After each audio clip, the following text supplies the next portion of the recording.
नमस्कार, आप देख रहे हैं पॉलिटिकल आइडिया। मैं हूं प्रदीप कुमार। मित्रों, अगले वर्ष की शुरुआत में मई महीने में देश के जिन 5 राज्यों में विधानसभा के चुनाव होने हैं उनमें 3 राज्य हैं दक्षिण भारत के, तमिलनाडु, केरल और पुडुचेरी। केरल जहां पर कि न केवल राजनीतिक परिस्थिति बल्कि सामाजिक परिस्थिति भी लगातार बहुत तेजी से बदलती हुई दिख रही है।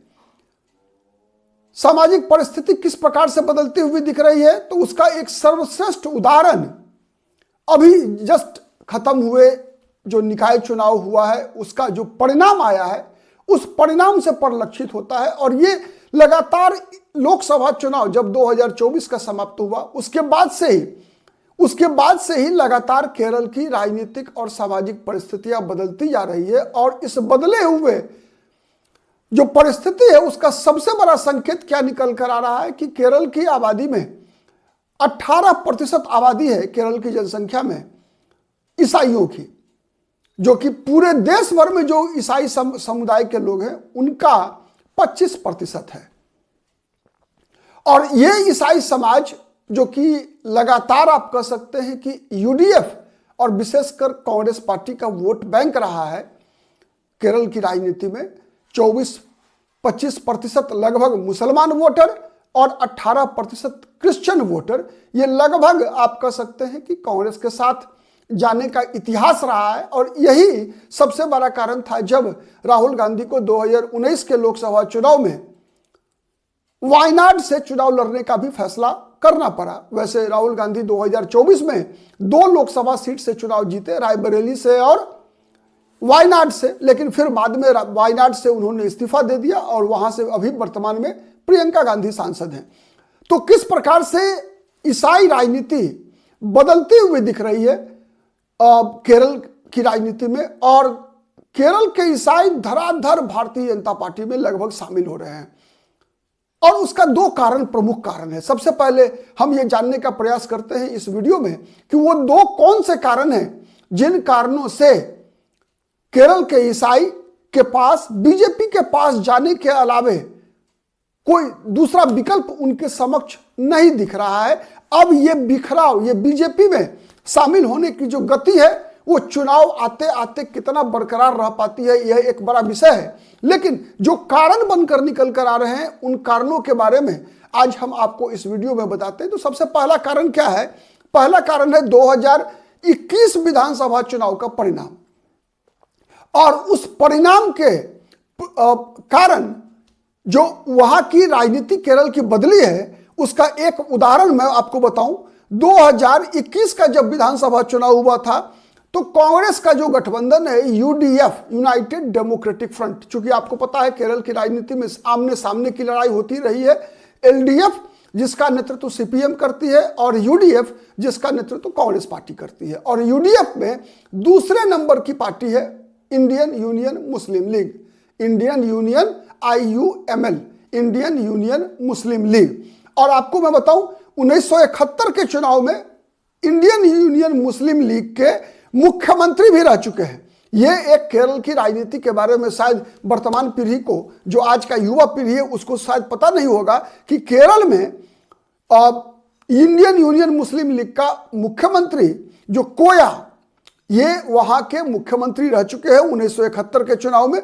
और अभी कैसे केरल में ईसाई समुदाय के लोग बीजेपी की तरफ आकर्षित हो रहे हैं उसका एक सबसे बड़ा प्रमाण है कि मुनम्बम जो स्थानीय निकाय है वहां पर जिस प्रकार से जो चुनाव का परिणाम आया है, ठीक है, वो मुनम्बम का चुनाव परिणाम इस बात को साबित करने के लिए पर्याप्त है कि वहां पर बीजेपी का असर कैसे बढ़ा है। यहां पर क्रिश्चियन मतदाताओं की संख्या अच्छी खासी है और यहां पर बीजेपी के उम्मीदवार जीते हैं। और यह क्षेत्र वही है मित्रों जहां पर कि वक्फ बोर्ड एक्ट जो बीजेपी ने अभी लागू किया केंद्र में, ठीक है, तो वहां पर इसका सबसे ज्यादा असर था। और यही वह क्षेत्र है जहां पर कि 500 ईसाई परिवार वक्फ बोर्ड के कथित दावों की वजह से अपने घरों से बेदखली का सामना कर रहे हैं। मतलब जहां पर क्रिश्चियन आबादी है उनके घरों पर वक्फ बोर्ड ने वहां पर दावा ठोक दिया,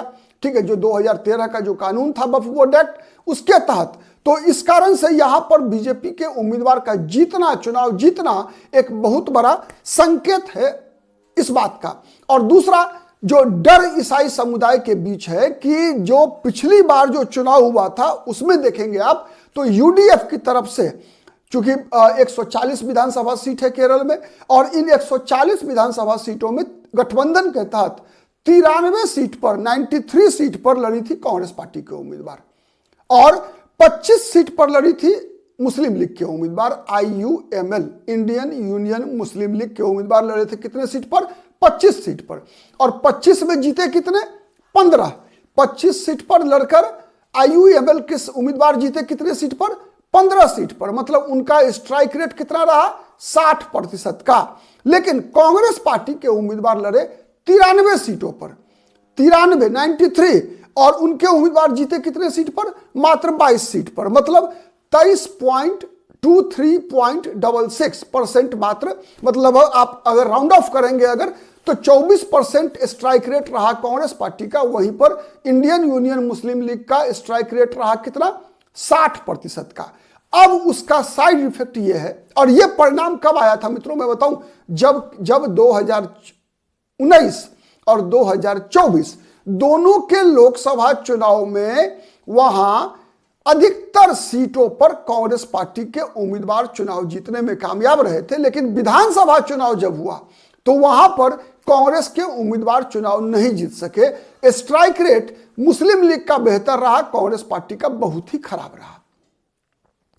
ठीक है, अब मुस्लिम लीग क्या हो रहा है? मुस्लिम लीग ने कहा है कि वहां पर यदि यूडीएफ की सरकार बनती है तो वहां पर मुख्यमंत्री किसका होना चाहिए? इंडियन यूनियन मुस्लिम लीग का होना चाहिए। मुसलमानों की आबादी वहां कितनी है? लगभग 24 से लेकर 26% तक। 2011 की जनसंख्या के अनुसार 24% मुसलमानों की आबादी है। लेकिन अब माना जा रहा है, चूंकि 2021 में जनगणना नहीं हुआ, तो अब माना जा रहा है कि मुसलमानों की आबादी लगभग 27-28% के आसपास होगी। और मुसलमानों का जन्म दर, प्रजनन दर ज्यादा है और ईसाइयों का कम है। तो संदेह यह व्यक्त किया जा रहा है कि ईसाइयों का जो आबादी का जो औसत है वो घटा होगा। ठीक है, ये बातें केरल की राजनीति से निकल कर आ रही है।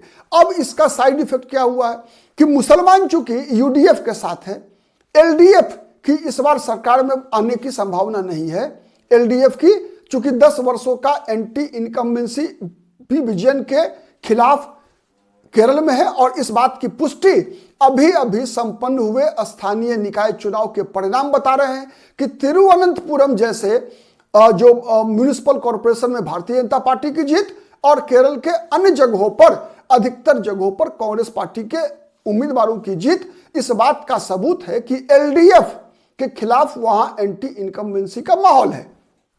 दूसरा, यह बात स्पष्ट निकल कर आ रहा है कि मुसलमानों का समर्थन पूरा का पूरा इस बार भी पहले की तरह ही, और इस बार और मजबूती से, वो यूडीएफ के साथ है। लेकिन यूडीएफ के साथ है उसमें कांग्रेस के साथ कम इंडियन यूनियन मुस्लिम लीग। जहां कहीं भी इंडियन यूनियन मुस्लिम लीग के उम्मीदवार होते हैं वहां पर मुस्लिम आबादी जो है, मुसलमानों की जो मतदाता है, वो पूरा ताकत लगा देते हैं इंडियन यूनियन मुस्लिम लीग के उम्मीदवारों के जिताने की। तो ये परिलक्षित हुआ कहां भी? ये अभी जो स्थानीय निकाय के चुनाव हुए वहां भी। अब एक और उदाहरण ले लीजिए कासरगोड का। कासरगोड में अभी जो म्युनिसिपल चुनाव हुआ उसमें 24 सीट पर चुनाव में जीत हुई है। किसकी? 24 सीट पर जीत हुई है वहां यूडीएफ की, यूनाइटेड डेमोक्रेटिक फ्रंट की। 12 सीट पर, मैं आंकड़े बता रहा हूं, इस आंकड़े से ही आपको पता चल जाएगा कि किस प्रकार की परिस्थिति केरल में बन रही है। 24 सीट मिला है यूडीएफ को, 12 सीटें मिली है भारतीय जनता पार्टी को, 24-12 36। 2 सीट मिला है सीपीएम को, एलडीएफ को, और 1 सीट पर एक निर्दलीय उम्मीदवार चुनाव जीतने में कामयाब रहे हैं। 39 सीट है वहां। ठीक है, पिछली बार 38 सीटें थी, इस बार 39 सीट थी। ठीक है, तो 24 UDF, 12 BJP NDA, 2 CPM UDF LDF और 1 इंडिपेंडेंट को। और आपको जानकर आश्चर्य होगा कि इन 24 में से 23 उम्मीदवार जीते हैं मुस्लिम लीग के, लेकिन कांग्रेस पार्टी के उम्मीदवार जहां जहां थे उनकी अधिकतर जगहों पे पराजय हुई है। कांग्रेस के मात्र एक उम्मीदवार यूडीएफ की तरफ से चुनाव में जीतने में कामयाब रहे।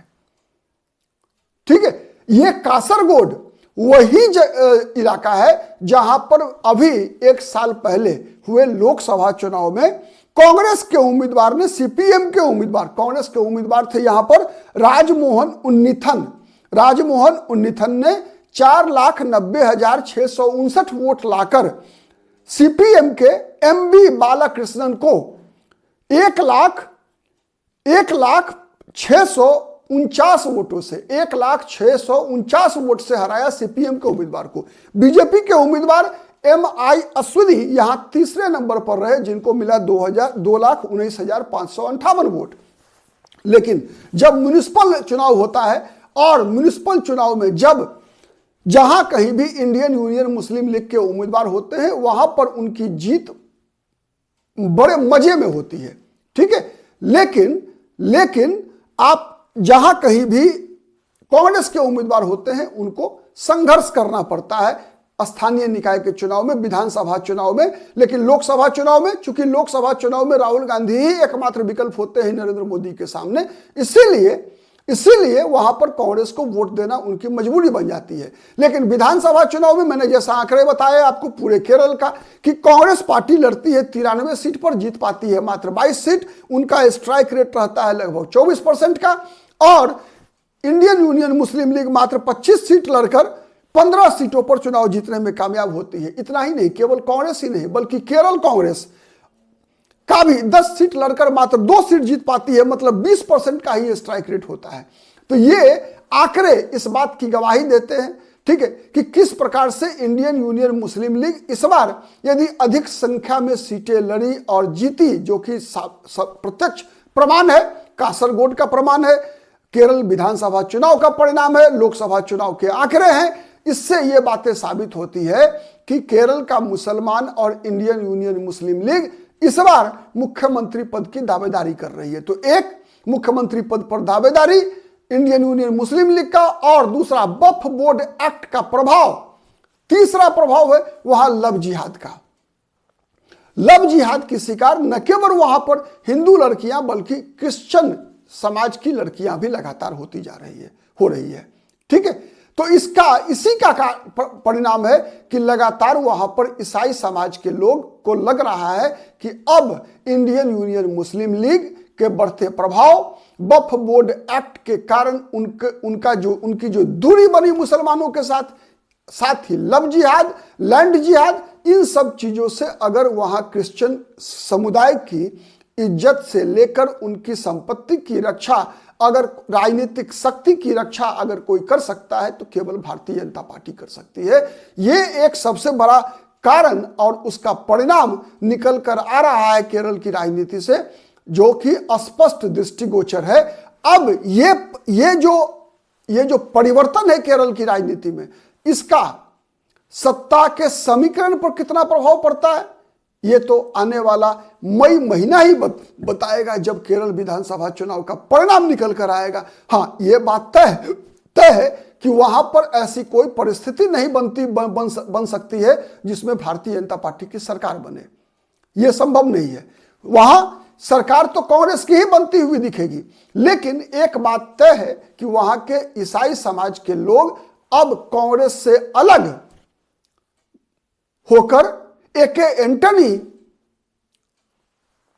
एक प्रकार से वहां एके एंटनी हो, ओमन चांडी हो, ये सब लगातार कांग्रेस पार्टी के जो बड़े नेता रहे हैं वो उनका ईसाई समाज के अंदर बहुत बड़ा सम्मान रहा है, लेकिन फिर भी अब उनका एक तरह से विचार परिवर्तन, भारतीय जनता पार्टी की तरफ झुकाव एक बड़े राजनीतिक परिवर्तन का संकेत कर रहा है। लेकिन यह बात तय है कि राजनीतिक परिवर्तन तो होगा, लेकिन सत्ता का परिवर्तन शायद कांग्रेस के पक्ष में ही होता हुआ दिख रहा है केरल में। यह एक बड़ी डेवलपमेंट है केरल की राजनीति से। आप इन बातों से कितने सहमत हैं कमेंट करके जरूर बताइएगा। वीडियो पसंद आता है तो प्लीज लाइक कीजिए और शेयर कीजिए। अब तक यदि पॉलिटिकल आइडिया को सब्सक्राइब नहीं किया है तो प्लीज सब्सक्राइब कर लीजिए। आज के लिए इतना ही, बहुत बहुत धन्यवाद।